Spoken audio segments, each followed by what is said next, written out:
Car culture and modified car culture in particular are both very beloved, with many people choosing to express themselves through car culture. And while there are many people in car culture that act responsibly and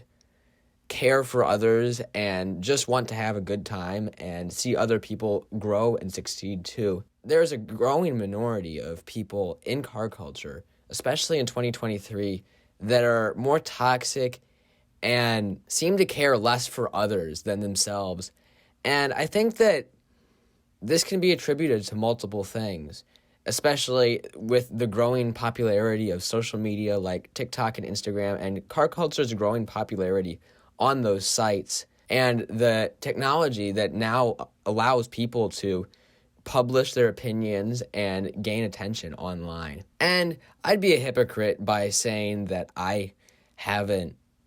taken advantage of this. I mean, I'm making a YouTube channel after all about cars and about my opinions on cars, but I think there's a fine line between being respectful, which is what I'm trying to do with what I say and promote on this channel, and what a lot of people are doing on their social media platforms, and what a lot of people are using their social media platforms for. Like, while I would say that this isn't necessarily an example of someone who's using their platform to promote something terrible, I think that there was an attention-seeking element in how Stancy Pants, the owner of the incredibly stanced, I guess, RX-8 that was in the news recently for being supposedly firebombed by someone in the night in front of his grandparents' house. And I think that this instance shows the increasingly toxic nature of some parts of the car community, and the discussion surrounding this instance has been very interesting to watch from a distance. And there are a lot of opinions as to what could have happened, and I think that there are people that believe that this was arson or an attack of some sort, but I think that there are also a whole lot of people that believe that this was some sort of accident and he's just blowing it out of proportion, which I think could very well be a possibility. But the bigger picture to look at is the fact that either someone took time out of their day and risked their freedom in order to blow up a car that they see online simply because they didn't like how someone built their car, or this man who has promoted his brand and has benefited greatly from this fire, even though it was a terrible thing that happened to him, has been ignorant in not truly looking for the source of what caused his car to burn down, and been quick to blame it on something that technically he couldn't control, whereas it very well could have just been due to shoddy workmanship and bad quality of certain electrical parts of the car, which have been displayed on his TikTok videos and Instagram videos. And I think that it's kind of unfair to just target Stancy Pants and those sorts of car people, whereas the bigger problem, and while that fire was not good, and somebody could have been hurt, it was relatively harmless in the grand scheme of things. And the bigger problem, it lies in people partaking in takeovers and events like H2OI, which is a massive event, I think, in Ocean City, and that is takeovers and just reckless maniacs driving their cars and endangering the lives of a lot of innocent tourists and civilians. And I think that these sort of takeovers are what's really ruining the car community for a lot of people, because people see this on the news and they're like, okay, these car people, they're fine, but they've really gotten out of hand. And I think that it reflects really poorly on the car community, and seeing that there are people that die from just going to a car event because they were in the wrong place at the wrong time and they got hit by someone doing donuts in their Hellcat. And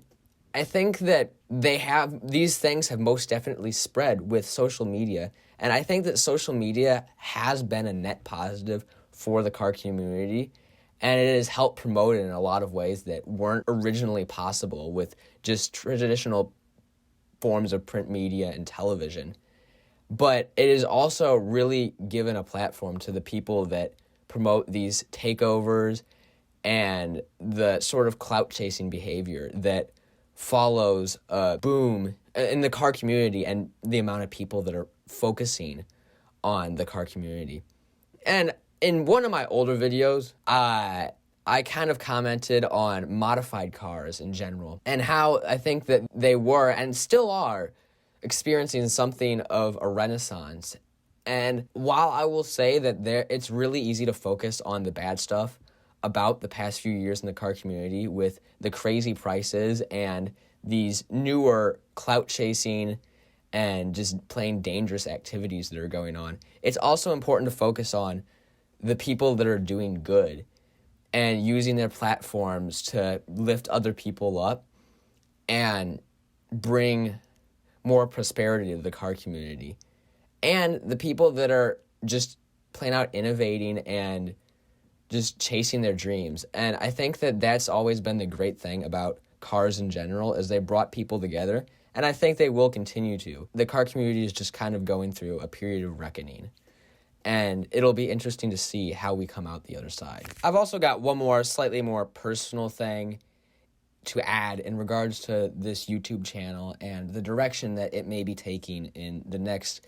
coming months. I've been doing these commentary videos for a few months now, and I think that I've had more success than I initially anticipated, even though it's been still somewhat minor in the grand scheme of YouTube.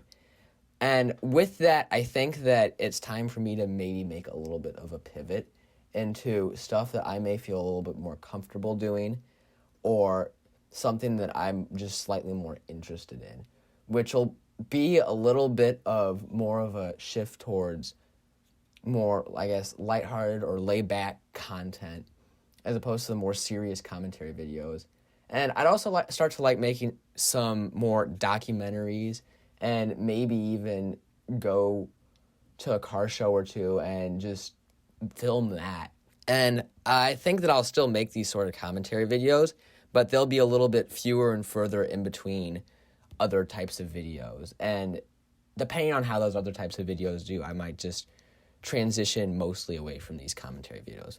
But anyway, thanks for watching, and I appreciate all the support I've been getting.